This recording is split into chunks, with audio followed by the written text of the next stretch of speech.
Assalamu alaikum. Welcome from the team of Strabismology. I am Dr. Mohammad Ajmal Chaudhary. Today our topic of discussion is myasthenia gravis. तो आज हम discuss करेंगे कि myasthenia gravis होता क्या है, इसको इन्वेस्टिगेट कैसे करते हैं, इसको मैनेज कैसे करते हैं। तो आप लोगों को कोई अंडरस्टैंडिंग है किसी को? आमना आप बताओ बेटा। सर ये ऑटो इम्यून डिसऑर्डर है जिसमें एसिटाइलकोलिन फंक्शनल नहीं होता तो नर्व और मसल की जंक्शन नहीं बन पाती है, एक्स्ट्राओक्यूलर मसल्स और nerve. Okay good, excellent. Basically myasthenia gravis is a autoimmune disorder। अब हमें अंडरस्टैंडिंग होनी चाहिए कि व्हाट इज ऑटोइम्यून। बट साहब आप बताएंगे ऑटोइम्यून डिसऑर्डर क्या होता है? जिसमें एंटीबॉडीज आपकी बॉडी के खिलाफ जी, जिसमें आपकी जिस्म की अपनी जो एंटीबॉडीज होती हैं आपके जिस्म के अगेंस्ट काम करना शुरू कर देती हैं। This is known as autoimmune.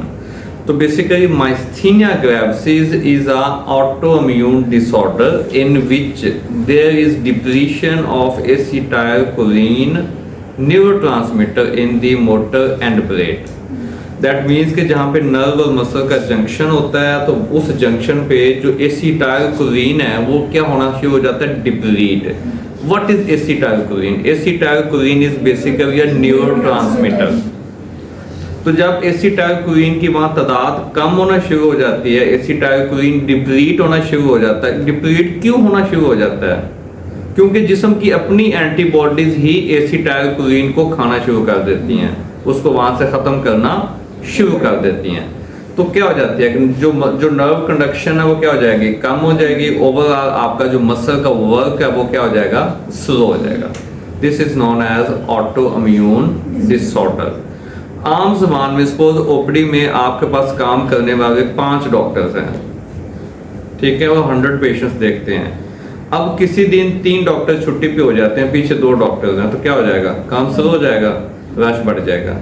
इसी तरह जब एसिटाइलकोलिन बेसिकली वहाँ पे मोटर एंड प्लेट पे डिप्लीट हो जाता है या कम हो जाता है, उसकी कंसंट्रेशन कम हो जाती है, तो क्या हो जाता है कि जो मसल कंडक्शन है वो स्लो हो जाएगी। तो आपका जो मसल है वो क्या हो जाएगा? स्लो हो जाएगा, फटीग हो जाएगा, उसकी फटीगेबिलिटी होना शुरू हो जाएगी।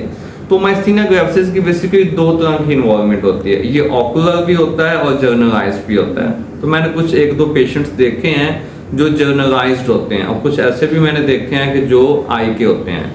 इसमें जस्ट ऑकुलर इन्वॉल्वमेंट भी हो सकती है और ओवरऑल पूरी जर्नलाइज्ड बॉडी की इन्वॉल्वमेंट भी हो सकती है। जो मोस्ट कॉमन और सिग्निफिकेंट जो कंप्लेन है जो पेशेंट करता है, सबसे स्ट्रॉन्ग और वैलिड वो क्या होती है? फटीगेबिलिटी। वो क्या होती है? फटीगेबिलिटी। और myasthenia gravis की जो 5% एसोसिएशन है वो होती है थायराइड आई डिजीज के साथ, ठीक है। तो थायराइड आई डिजीज का लेक्चर इंशाल्लाह हम नेक्स्ट अपलोड करेंगे कि थायराइड आई डिजीज क्या होती है और उसकी एसोसिएशन myasthenia gravis के साथ कैसे होती है। इसकी 5% एसोसिएशन होती है। फिर जो बेस्ट एज होती है, जिस एज में यूजुअली या मोस्टली myasthenia gravis डेवलप होता है, वो एज है 20 to 40 ईयर। 20 to 40 ईयर्स के दरमियान ये मोस्टली क्या होता है, इसकी प्रेवलेंस जो है वो ज़्यादा होती है। फिर इवन कि अगर मदर्स माइस्थेनिक मदर्स हैं, मदर्स को myasthenia gravis है, तो they can birth to a myasthenic child. Even के जो बर्थ कनाल से जो myasthenia gravis होता है ये शिफ्ट हो जाता है। अगर मदर को myasthenia gravis है तो बच्चों को myasthenia gravis होने के चांसेस होते हैं, ठीक है। अब हम आ जाते हैं इसकी इटियोलॉजी के ऊपर। इटियोलॉजी को हम फिर इन डिटेल डिस्कस कर लेते हैं, जैसे मैं आप लोगों को पहले भी बता चुका हूँ। इटियोलॉजी को रिपीट करना चाहेगा महक?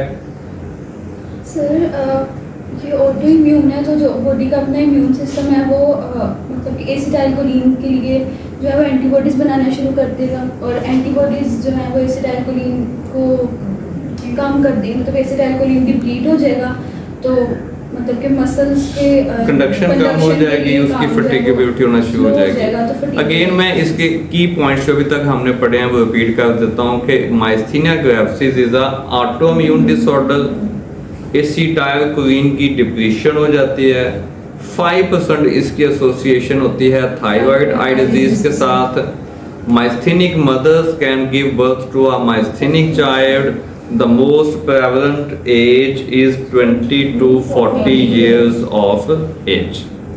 Or it can be both ocular or generalized. ठीक है, ये दोनों हो सकते हैं। अब आती है इन्वेस्टिगेशन। इन्वेस्टिगेशन में वो वही सेम की पॉइंट्स हैं जो हमने नल पासेज में पढ़े थे या सिंपल इजो या एक्सो में पढ़े थे, वो हम स्टेप बाय स्टेप डिस्कस करते जाते हैं। आप लोग मुझे बताते जो मैं उसका एक्सप्लेन करता जाता हूँ। पहला पॉइंट्स क्या होता है किसी भी सिंड्रोम को डिस्कस करने के लिए? Case history. तो केस हिस्ट्री में जो माइस्थीनिया ग्रेविस का जो पेशेंट आएगा वो आके आपको हिस्ट्री क्या देगा? फटीगेबिलिटी। किस चीज की फटीगेबिलिटी? कोई भी, अगर तो कोई भी मसल, अगर तो वो जर्नलाइज्ड है, ठीक है, तो वो इवन कहेगा कि मैं कॉम करते हुए थक जाता हूँ, सीढ़ियाँ चढ़ते हुए थक जाता हूँ। और अगर ऑकुलर है तो वो कहेगा कि मैं जब सुबह उठता हूँ तो ठीक होता हूँ, शाम के टाइम जैसे होता है, इवनिंग्स में जाता हूँ सेकंड टाइम में, ठीक है, आफ्टरनून में, तो क्या होता है कि मेरी जो आंख है ये लिड जब ड्रूप होना शुरू हो जाती है, टोसिस होना शुरू हो जाती है, या वो कहता है कि मुझे दो दो नजर आना शुरू हो जाते हैं। तो ऑकुलर इन्वॉल्वमेंट में पेशेंट को दो तरह की कंप्लेन हो सकती है, या डिप्लोपिया हो सकता है या टोसिस हो सकती है, या दोनों हो सकते हैं। और जर्नलाइज में क्या होते हैं कि उसकी जो लिम्स की फटीगेबिलिटी हो सकती है, हाथों की, टांगों की, सीढ़ियाँ चढ़ने की, कॉम्बिंग करने की, इवन अगर आप जोर से हंसते हैं तो पेशेंट फिर भी थक जाता है। तो उसकी जो सबसे स्ट्रॉन्ग और जो वैलिड कंप्लेन है वो क्या होगी? फटीगेबिलिटी होगी। इवन कि अगर आपके पास सिंपल टोसिस का पेशेंट आया है, आप अपनी ओपीडी में बैठे हैं, काम कर रहे हैं, आपके पास टोसिस का पेशेंट आया, आपने उससे हिस्ट्री लाजमी लेनी है। अगर तो उसकी कोई फटीगेबिलिटी की हिस्ट्री है, वो कहता है कि हमारा बच्चा जब सुबह उठता है तो बिल्कुल फ्रेश होता है, ठीक होता है, जैसे नून या आफ्टरनून में जाता है तो ऐसा ऐसा उसकी जो रीट है वो ड्रूप होना शुरू हो जाती है। तो जहाँ भी फटीगेबिलिटी की साइन आएगी, सिम्टम आएगी, आपके दिमाग में सबसे पहले क्या चीज़ जाएगी? Myasthenia gravis. तो माइस्थीनिया ग्रेविस को रूल आउट करना जरूरी होता है, क्योंकि इससे आपकी जो सर्जिकल मैनेजमेंट है वो क्या होती है? इफेक्ट होती है या डिफर करती है। सेकंड पॉइंट क्या है? सर सेकंड नंबर पे विजुअल एक्यूटी आती है। विजुअल एक्यूटी हम इसकी जो है वो असेस करेंगे, मेजर करेंगे। मोस्ट प्रोबेबली मोस्टली केसेस में विजुअल एक्यूटी इक्वल होती है अनटिल अनलेस के कोई अनकरेक्टेड डिफेक्टिव एरर ना हो, और जो है वो एम्ब्लायोपिया होने के चांसेस बहुत कम होते हैं। हाँ, एम्ब्लायोपिया हो भी सकता है अगर आपके ऊपर long standing unilateral angle of deviation है। जैसे हम प्रीवियस लेक्चर्स में भी डिस्कस कर चुके हैं, ऐसा जो एम्ब्लायोपिया होता है वो यूनिलेटरल स्ट्रैबिस्मस में होगा या ऑल्टरनेट में होगा? यूनिलेटरल में होगा। तो जहां यूनिलेटरल स्ट्रैबिस्मस की इंसिडेंस होगा वहां एम्ब्लायोपिया होने के चांसेस कम होते हैं। नेक्स्ट पॉइंट क्या है? Cover test. हाँ, कवर टेस्ट। कवर टेस्ट का मैं दोबारा फिर रिपीट कर देता हूँ, ये लेक्चर हमने वैसे भी अपलोड किया हुआ है। कवर टेस्ट का जो प्रिंसिपल है, मैं बताऊँ क्या होता है? फिक्सेशन। आप पेशेंट को फिक्सेट करवाएंगे तो इसमें यूजुअली जो है कोई मैनिफेस्ट या लार्ज एंगल ऑफ डेविएशन नहीं होगा। डिकम्पनसेटेड हीट्रोफोबिया हो सकता है या हीट्रोट्रोपिया हो सकता है, वो थोड़ा बहुत मैनिफेस्ट हो जाएगा। तो कवर टेस्ट पे हमें कोई बहुत सिग्निफिकेंट एंगल ऑफ डेविएशन नहीं मिलेगा। क्यों नहीं मिलेगा? क्योंकि जो मेजर कंप्लेन है वो क्या है? फटीगेबिलिटी, ठीक है, या जो वेरिएबल कंप्लेन होती है किसकी होती है? टोसिस की होती है या डिप्लोपिया की होती है। नेक्स्ट पॉइंट क्या है? Ocular motility. हाँ, ocular motility is the most significant part of investigation. हम इसकी ईओएम चेक करेंगे। ये वाहिद सिंड्रोम है जिसमें क्या होती है कि सिंगल मसल पाल्सी होती है। मोस्ट कॉमनली जो इफेक्टेड मसल होता है वो होता है इंफीरियर रेक्टस। मोस्ट कॉमन जो इफेक्टेड मसल है वो कौन सा होगा? इंफीरियर रेक्टस होगा। और जो टोसिस है वो भी क्या होती है? वेरिएबल होती है। 80% केसेस में टोसिस होती है, 20% में टोसिस नहीं होती। डिप्लोपिया होता है या डिप्लोपिया नहीं होता। तो इवन के अगर आप इसकी एक्स्ट्रा ऑकुलर मोटिलिटी, ये की पॉइंट याद कर रहे हैं, अगर आपकी इसकी एक्स्ट्रा ऑकुलर मोटिलिटी डॉक्यूमेंट करते हैं तो जो आपने 2 घंटे पहले की होती है वो और होगी, 2 घंटे बाद करेंगे वो और होगी। अगर पेशेंट ने आपको मॉर्निंग में विजिट किया है तो उसकी ऑकुलर मोटिलिटी का जो रिकॉर्डिंग का लेक्चर हमने अपलोड किया हुआ है कि अंडर एक्शन और ओवर एक्शन का हमें पता कैसे चलता है। ठीक है, तो मॉर्निंग की और होगी, इवनिंग की और होगी। ऐसा क्यों? जो बताएगा उसको चॉकलेट मिलेगी। क्योंकि मॉर्निंग में उसके मसल ज़्यादा यूज नहीं हुए होंगे तो फटीग भी कम होगी, और सारा दिन जिस तरह हम काम करने के बाद जो है एक आप बताओ सर, सारा दिन काम करने के बाद मसल जो है वैसे वीक होना शुरू हो जाएगी। गुड एक्सरसाइज, ये तो हमें वैसे भी फटीगेबिलिटी हो जाती है ना। हम मॉर्निंग में ज़्यादा फ्रेश होते हैं, इवनिंग में जाते हैं हम लेथार्जिक हो जाते हैं, एक्सर्शन होना शुरू हो जाती है। तो माइस्थीनिया ग्रेविस में कुछ स्पेशल केस, कुछ चीज़ ऐड करना चाहो आप? एनीबॉडी? आविया?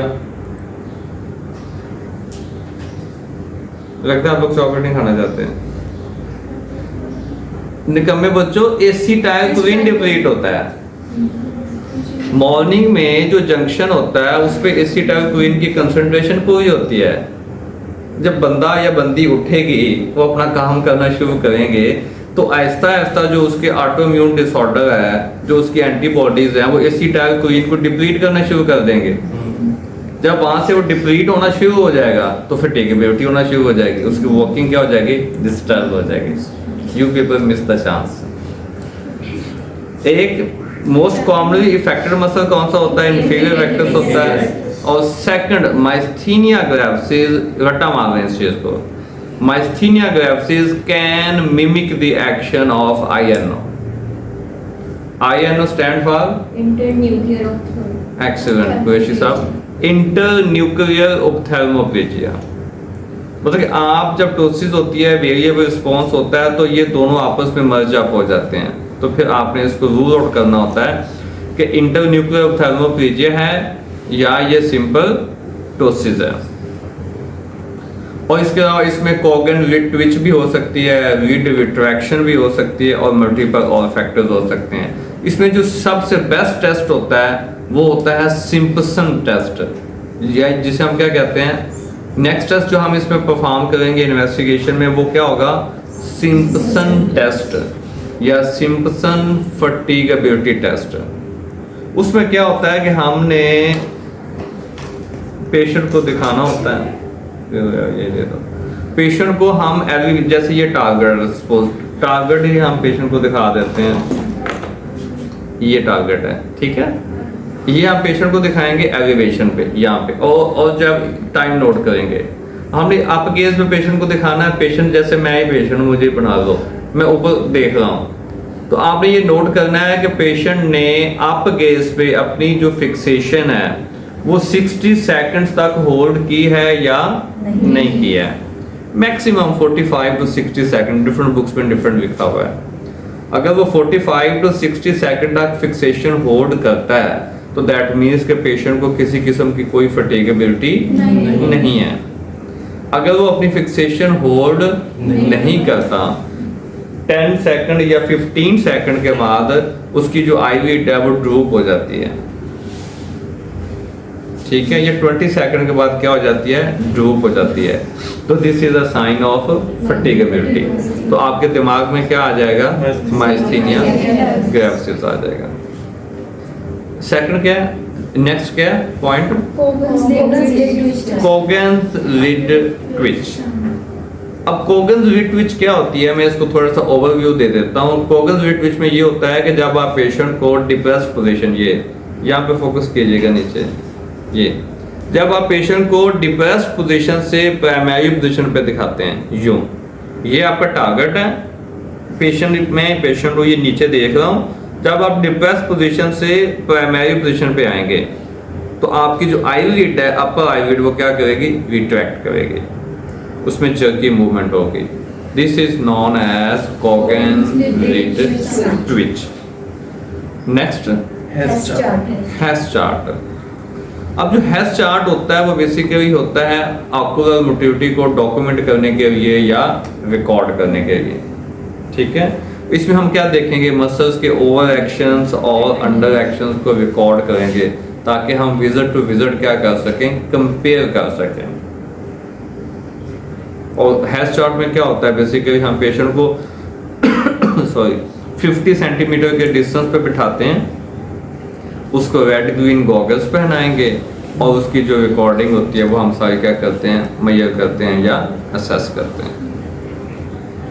और नेक्स्ट क्या है, टेंसिलोन टेस्ट। हाँ, टेंसिलोन टेस्ट। माइस्थीनिया ग्रेविस के भी हमने जितने भी इन्वेस्टिगेशन में टेस्ट जो हैं वो डिस्कस किए हैं ना, उनमें सबसे इम्पोर्टेंट और सिग्निफिकेंट टेस्ट जो था, एक था सिम्पसन फटीगेबिलिटी टेस्ट और दूसरा है टेंसिलोन टेस्ट। अब देखें ना, पेशेंट है आपके सामने बैठा है, अब आप how can you differentiate whether the ptosis is a simple etiological ptosis or due to myasthenia gravis. आखिर कोई तो ऐसा पैरामीटर होगा, तो वो पैरामीटर है टेंसिलोन टेस्ट। इसमें क्या होता है कि एड्रोफोनियम एक ड्रग है, सिंपली यू कैन से, मैं आपको ये बाद में एक्सप्लेन करता हूँ एड्रोफोनियम है क्या। बेसिकली इसमें क्या होता है कि हम पहले टेस्ट डोज लगाएंगे पेशेंट को, आईवी हाइड्रोफोनियम, एड्रोफोनियम जो ड्रग है वो पेशेंट को आईवी इंजेक्ट करेंगे, ठीक है। इंजेक्ट करने के 10 to 60 सेकंड के अंदर हमने पेशेंट को ऑब्जर्व करना है कि ड्रग इंड्यूस करने से, इंजेक्ट करने से जो उसकी टोसिस है वो इम्प्रूव हुई है या नहीं हुई। दो ही चीजें हो सकती हैं ना, या तो टोसिस इम्प्रूव हो जाएगी या टोसिस इम्प्रूव नहीं होगी। अगर टोसिस इम्प्रूव हो गई है तो इसका क्या मतलब है, अगर टोसिस इम्प्रूव नहीं हुई तो इसका क्या मतलब है। सबसे पहले मैं बता दूं कि एड्रोफोनियम बेसिकली एक सिंथेटिक न्यूरोट्रांसमीटर है। ये क्या है, सिंथेटिक न्यूरोट्रांसमीटर है जो वर्क करता है जस्ट लाइक एसिटाइलकोलिन। तो ये आईवी इंजेक्ट करने का मतलब ये होता है कि आपने अंदर न्यूरोट्रांसमीटर डाल दिया, एसिटाइलकोलिन आपने डाल दिया। अगर तो वो माइस्थीनिया ग्रेविस का पेशेंट होगा तो क्या टोसिस इंप्रूव कर जाएगी? Yes, excellent. अगर edrophonium drug neurotransmitter synthetic acetylcholine inject करने से टोसिस ऑफ पेशेंट इंप्रूव कर जाती है, उसकी आईलिड रेज हो जाती है, तो this is a case of myasthenia gravis.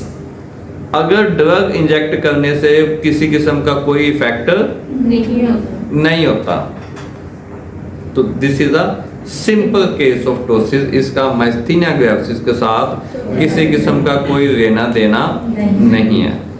तो this is all about investigation of the myasthenia gravis, जिसमें हमने स्टार्ट किया था case history, visual acuity, cover test, ocular motility, Simpson fatigability test, Cogan's lid twitch, Hess chart और Tensilon test, ठीक है। और clinically जो हम यहाँ पे हमारे पास जो मोस्टली पेशेंट चिल्ड्रन हॉस्पिटल में आते हैं या जो मेरे क्लिनिक पे आते हैं, तो हम यूजुअली उनका क्या करवाते हैं, उनको न्यूरो फिजिशियन के पास भेजते हैं या खुद उनका करवाते हैं। उसको कहते हैं एसिटाइलकोलिन रिसेप्टर एंटीबॉडीज। वो एक कंफर्मेटरी टेस्ट होता है, एसिटाइलकोलिन रिसेप्टर एंटीबॉडीज, उनका ब्लड टेस्ट होता है। उससे हमें पता चल जाता है कि एसिटाइलकोलिन जो है वो डिप्लीटेड होते हैं या नहीं होते हैं, और एंटीबॉडी के रिस्पॉन्स से हमें पता चल जाता है। नेक्स्ट अभी हम इंशाल्लाह इस डिस्कस करते हैं मैनेजमेंट को।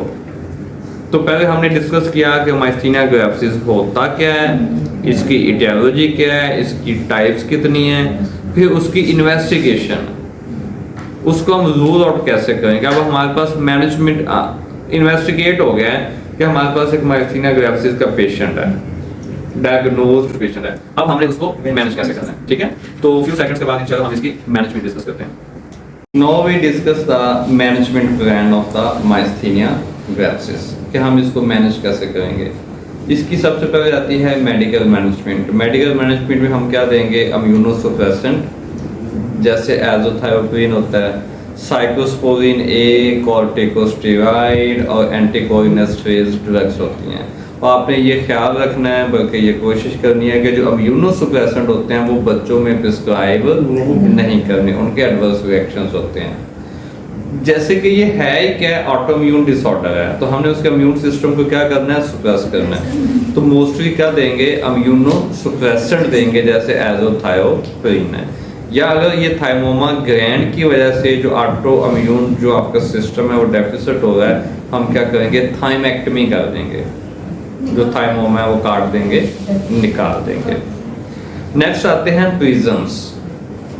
प्रिजम्स हम कब देंगे पेशेंट को, अगर तो पेशेंट में कोई स्टैटिक एंगल ऑफ डेविएशन है। स्टैटिक एंगल ऑफ डेविएशन का मतलब ये है कि angle of deviation minimum 12 month, कितने 12 मंथ तक स्टेबल हो। टोसिस में, इसमें माइस्थीनिया ग्रेविस में क्या होता है कि आपका जो एंगल ऑफ डेविएशन है या आपका जो टोसिस है या डिप्लोपिया है वो वेरिएबल होता है, सुबह कॉल होता है, शाम कॉल होता है, वीक्स पे चेंज होगा, मंथ पे चेंज होगा। इसलिए इसमें जो प्रिजम्स होते हैं वो यूजुअली ज़्यादा सूटेबल नहीं होते। तो अगर तो पेशेंट का स्टेबल हो गया है angle of deviation minimum 12 month, 12 month ही है ना, मिनिमम 12 मंथ ऑफ एज तक, अगर एज तक नहीं 12 मंथ ड्यूरेशन तक अगर वो स्टेबल हो गया है, तो फिर हम उसको small angle of deviation, static angle of deviation को करेक्ट करने के लिए प्रिजम्स दे सकते हैं। प्रिजम्स के बाद क्या आती है, सर्जरी। वही सेम स्टेटमेंट हम रिपीट करेंगे जो कि हमने इसमें रिपीट की थी प्रिजम्स में। अगर आपका स्टैटिक एंगल ऑफ डेविएशन है और वो आपका एंगल ऑफ डेविएशन वेरी नहीं हो रहा पिछले 1 साल से, एंगल ऑफ डेविएशन आपका उतने का उतना ही है, तो सर्जरी।